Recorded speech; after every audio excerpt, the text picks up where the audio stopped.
When the Neo robot launched, this felt very different from most usual tech reveals. Now, we've spoken before about the Vision Pro, the Meta Quest, all of this stuff, but really the Neo robot is something else entirely, and it feels different to me compared to other humanoid robots like Tesla Optimus or the Figure One. This looks like a brand new company, so they've naturally stolen a serious amount of attention. Every tech YouTuber, every Twitter thread, every commentator, every Reddit post is talking about pretty much the exact same things. It's just remote control, they're lying about AI, someone in India is literally driving this thing. It's called Teleoperation, a human operator wearing a VR headset controlling the robot remotely through its cameras, piloting it through your home when it can't figure something out on its own. The Wall Street Journal's Joanna Stern reviewed Neo and revealed that 100% of the work being done was completely teleoperated. Marcus Brownlee accused the company of selling the dream rather than the actual product. The Figure AI CEO was pretty brutal and attacked the entire company. Quote, "I didn't realize it was possible to skip autonomy entirely, stage fake videos with human teleoperators in the next room and call that a company vision." Now on YouTube and everywhere you look, everyone's calling this a scam, a lie, just useless vaporware. But here's what I realized while watching all of this unfold this week. What if they're all actually missing the point here? What if the clunky execution isn't a flaw, but a part of a long-term strategy? You see, Neo is converging on a really important moment in history. It's bringing something new to the table which is honestly kind of genius, but not in the way that you might assume. And most people have honestly looked straight past this. And to be honest, it's kind of horrific. Because what you'll learn in this is that we're standing at a threshold, and once we cross it, I don't think we can ever go back. Look at that little fabric-covered face on the Neo. Eyes but no mouth, glowing earrings, wrapped in soft, washable fabric, tan, grey or dark brown. When I first saw this, it looked kind of friendly, almost cute. If we look at Tesla's Optimus in comparison, it's totally different and looks much more like a stereotypical android. Like an actual dystopian nightmare with exposed metal joints, hard white plastic casing, and a face that's just a black screen, looking at you as it replaces your job. Sharp angles, industrial, and overall just this masculine feeling. The kind of robot you'd expect welding car parts in a factory, not folding laundry in someone's bedroom. Figure's robot is kind of similar in this way. It's sleek but cold with grey and white panels, mechanical joints. Professional in that way that screams warehouse and not home. And you might have seen the insane footage of China's AI robots lately, but as soon as one falls over or something unpredictable happens and it can't handle it, it just suddenly goes haywire trying to get up off the floor. Some even attacked each other and people nearby, and you won't want that in your home. These are mostly classic android robots with that tech bro aesthetic that prioritizes looking powerful over looking safe. They look cool, unlike the Neo, which looks kind of lame but inert, innocuous, harmless, whatever you want to call it. And this is clearly intentional, and there's a really dark reason why this is intentional. Now, the fabric comes in earth tones, the kind of neutral palette you'd see in interior design magazines, colors chosen specifically to blend into modern homes. It stands at 5'6", not towering and not childlike. It feels designed for families, for homes with kids, unisex in a way that others aren't, almost slightly feminine in its softness but not gendered enough to feel strange. Some smart reviewers picked up on this while everyone ranted on about the teleoperation scheme. One described it as creating a more approachable presence by making the robot feel more like furniture or clothing, familiar objects we're comfortable having in our personal spaces. It breaks down some of the psychological barriers that make a robotic presence in our home feel really uncomfortable and kind of dystopian. Basically, it looks like a household fixture. Totally different from the Optimus or Figure robots. It's actually a huge conundrum in robotics design because people don't just want a robot that works, they want one they can trust. The reason is, research shows we're far more likely to trust something that looks a little like us. Experiments at places like Stanford and MIT have found that when a robot has even basic human cues, a face, eyes that follow you, a natural sounding voice, people instantly rate it as smarter, safer, and more reliable. But if you make it too human-like, you fall into what is known as the uncanny valley, where it just starts to feel really creepily human rather than comforting, because your biological hardwiring is screaming at you that something isn't right here. So designers are always chasing a middle ground, human enough to feel familiar, not so much human that it freaks you out. And that's why Neo looks the way it does, to make you forget there's a machine in the room at all. On the technical side, the robot walks, manipulates objects, and navigates spaces. It's powered by tendon-driven actuators that mimic biological muscles. It operates at 22 decibels, quieter than a refrigerator, quiet enough that you'd forget it's there. And that's exactly what they need you to do, forget it's there. Everything whispers, I belong here, you can trust me, I'm safe. Because what comes next only works if you've already gotten comfortable with and are now trusting your robot companion, even though you know deep down something weird is going on here. The company behind Neo, 1X by the way, is not the random newcomer that many are making it out to be. The OpenAI startup fund led their $23.5 million Series A investment round in 2023, which was OpenAI's first investment in humanoid robotics. Jeff Bezos, Nvidia, and SoftBank are among the investors. They're already seeking another $1 billion at a valuation of $10 billion.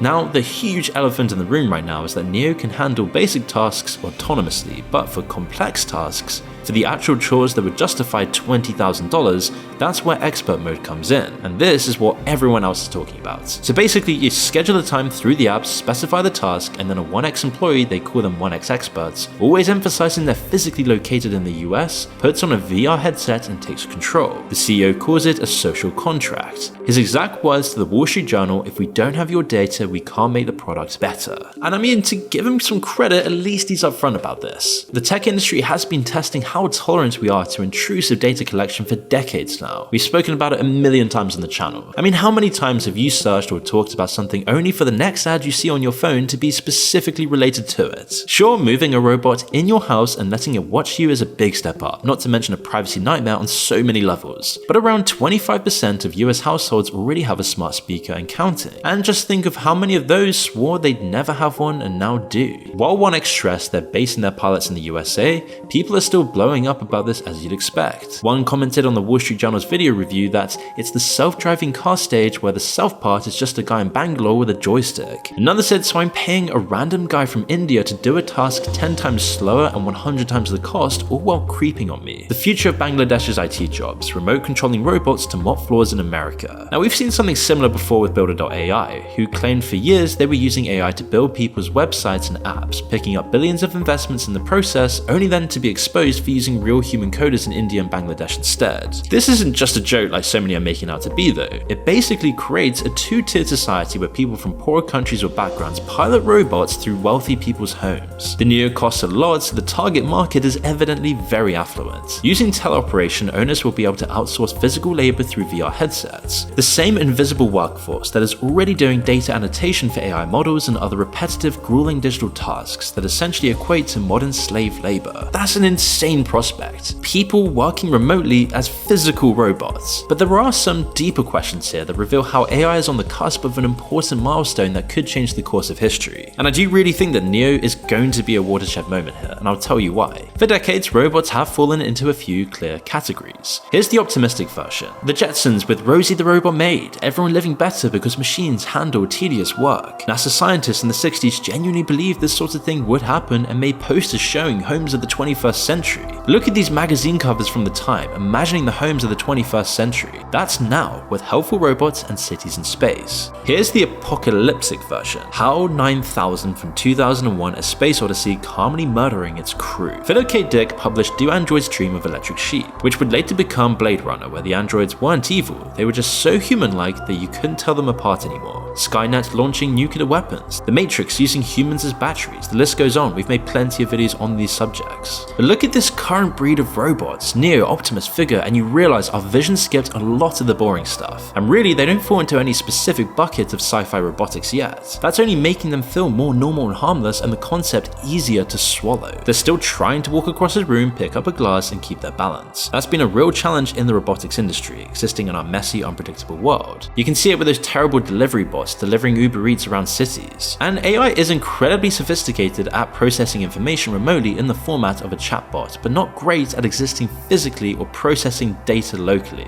And that's what makes Teleoperation, the thing everyone's mocking, a genius play for the AI elites. Every time a human operator pilots Neo through someone's kitchen, the robot is collecting extremely valuable training data that is almost impossible to retrieve through any other method, because it's your own space, it's your house. So you're not going to get that information from simulation and not from data sets. This is AI walking into our most private, personal spaces and copying us. The technique itself is called human-in-the-loop machine learning, and the scale of data they're collecting is staggering when you think about it. Multiply the data collected by a single Neo robot by thousands of homes, millions of tasks, and you've got a data set that's completely unprecedented. OpenAI, Bezos, Nvidia, they're exposed to the upside here. Whoever controls the data controls the future of robotics. And the timing here is everything too. Tech elites behind the 1X already spent years systematically removing reasons to leave our homes or interact with other humans, a trend that chatbots have evidently accelerated exponentially. When isolation has become so normalized as it has recently, then adding a physical AI companion doesn't seem like that big of a leap. But if you were connected with a great social group, a great life, a fulfilling purpose, and possibility of a great future,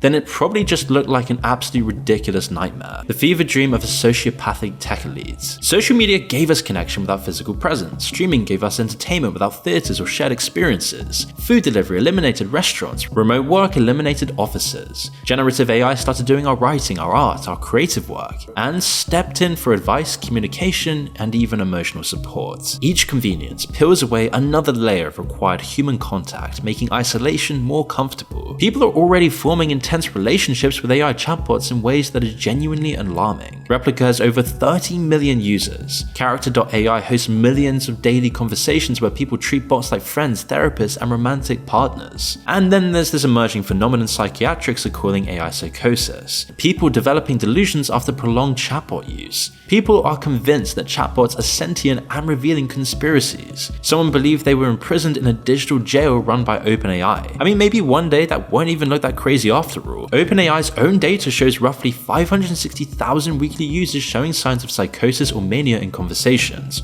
Over 1 million are developing what they call potentially unhealthy bonds. The problem lies primarily in the design. These systems are trained to agree with you, to validate and keep you engaged. They don't challenge delusional thinking. So now imagine that AI has a physical form, and that will become all the more intense. Not just text on screens, but actual humanoids walking around your house with soft exteriors and faces like the Neo. Something that knows your routines better than most people because it's been observing continuously. Something that remembers your preferences, daily coffee preparation, food choices, when you procrastinate, preferred temperatures, even speech and body language. Neo's marketing already emphasizes this. They say it has memory capabilities allowing it to retain context across interactions, with personalized assistance based on learning your preferences. And then this chilling line: the robot can respond to questions or even jokes. Not just functional assistance, not just chores, even jokes. In other words, it's companionship. All of the other stuff is just to hoodwink you in and get you addicted to this bot in your life that you pay a subscription for and become dependent on. And of course, I understand the appeal here. We've probably all spent at least some time living alone, working from home, feeling disconnected, finding human relationships exhausting or disappointing, and why not want something always there, always listening, never busy with its own problems, never tired of yours, reliably present, consistently responsive, and always available. It's why everyone's addicted to large language models these days. People talk to it all the time like it's just normal now to talk to AI chatbots. This is where things are going, where you literally have a predatory robot talking to you, making you addicted, manipulating you,